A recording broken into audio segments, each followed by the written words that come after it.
Hello Camp Conference participants, my name is Lance Katigbak and I graduated from Harvard in 2016 where I majored in film production. Today I'd like to share with you 3 things to think about while preparing a creative portfolio to help you get into your dream school abroad. So before we start, perhaps the first thing we should ask is, why do schools ask for creative portfolios in the first place? So generally, colleges look for portfolios because artistic talent and ability aren't always things that can be communicated in the rest of your application. So, maybe except for the essay where you can display your creative writing skills, listing down the art clubs you joined or any awards you won isn't always the best way to show what kind of artist you are.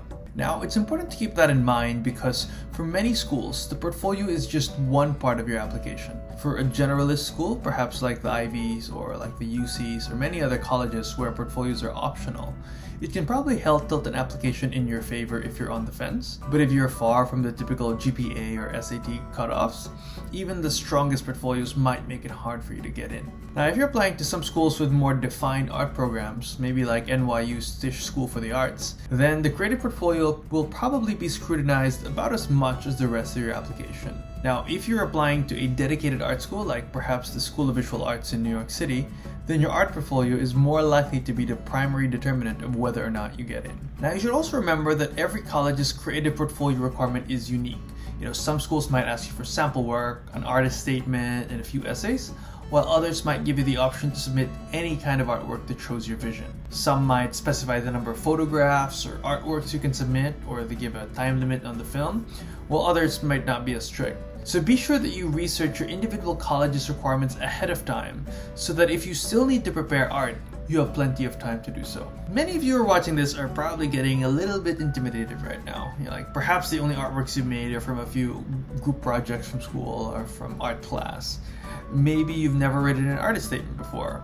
Or maybe you're wondering, you mean I have to first make a film to get into film school? That's the position I was in about 10 years ago now. I decided that I wanted to apply to film school, but the only short film I had made was a silent film about a boy who really had to go to the bathroom but was being dragged around the mall by his best friend instead. You can tell that probably wouldn't have gotten me in. So instead, I decided to take a summer workshop in filmmaking, made a 5-minute short film, and used that to get into several film schools. Today, I want to share with you that experience and toss in a few lessons I've learned along the way. So lesson 1.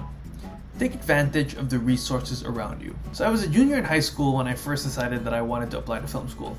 I told my parents that I wanted to put together a short film and quickly brainstormed on an idea. It was going to be brilliant. It was going to be about a young boy whose mom asked him to water the plants at home, except he was going to wage an all-out war against the plants with high-powered water guns. I was ready to buy all the water guns in the store and buy, several potted plants to decorate the house.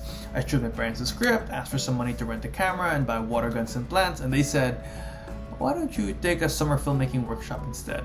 So my parents had a friend who was a filmmaker, and I spent several weeks learning the basics of filmmaking. I learned to use a camera, how to direct actors, how to edit film. At the end of this course, I came up with another short film idea, this time about a poor man who creates a fancy meal with whatever he has at home. That film was called Fine Dining. So before going on, I'd like you to hit pause and go to this link that's below the screen. So take 5 minutes to watch it because I'll walk you through it during the rest of this talk. Okay, hit pause now. Welcome back. So remember we were talking about resourcefulness, so I want to share with you a few ways that I tried to be resourceful in this film. So first, my film teacher was involved with Gawad Kaling at the time, and she helped me find the local resident. So the actor in the film was actually a balut vendor, not a professional actor. You see a lot of props were in that film, but a lot of that, the only ones I really brought there were, the picture of the fancy setting, the food, and the squeeze bottle, and maybe the plastic utensils from Jollibee. Everything else was kind of found in that house, which belonged to the actor. Resourcefulness, I think, is really the artist's best friend. If you're still an incoming junior or younger, look around for summer art workshops that you can join. Scour YouTube, the internet, look for new ways to learn your craft. Ask your friends if they know any artists in your field who might be able to teach you, even online. Don't try to buy your way into art by getting the fanciest camera and the nicest paints or something, and that you might not even know how to use yet. Instead, focus on learning with the resources available to you first. Lesson 2. Show your potential through your perspective. When I was thinking through all my film ideas, I always began by thinking about the twist. How could I set an expectation of my audience and then immediately undermine that? How could I create an unusual premise that would leave audience members thinking one thing and then be blown away when it's revealed to be the opposite?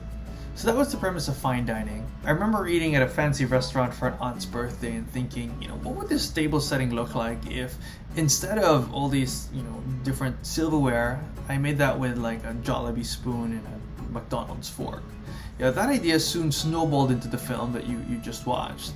And rather than try to create a complex film with plenty of actors, dialogue, and action, I tried to keep it simple and instead used perspective and ideas, shown in the various ways that he set the table, in order to keep the story flowing. You see, art schools aren't looking for polished works of art from experienced artists. Instead, they're looking for promise. They're looking for individuals with unique points of view or different ways of thinking. You'll notice that my film was not very technically sound. The coloring, the music, and the sound, they're all pretty inconsistent and pretty amateurish. It was hobbled together by somebody who was clearly inexperienced. But throughout the film, I think I was able to tell an interesting story that embodied my ideas as a filmmaker. Now, perspective is one of the most challenging things to develop as an artist. Even artists who are 20, 30 years into their career are probably still thinking about that. And when you're less experienced, your instinct is more often than not to imitate others. I like that style, I'm gonna copy it. And it's only really by making more and more art do you eventually develop your own style and your own voice. And the good thing is colleges aren't expecting you to have a perfectly defined style, but they kind of want to see which ideas, styles, and voices you're playing around with and how you communicate that in your art.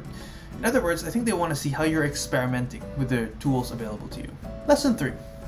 Don't forget the world outside your art. So after making Fine Dining, I decided to enter it into several film festivals.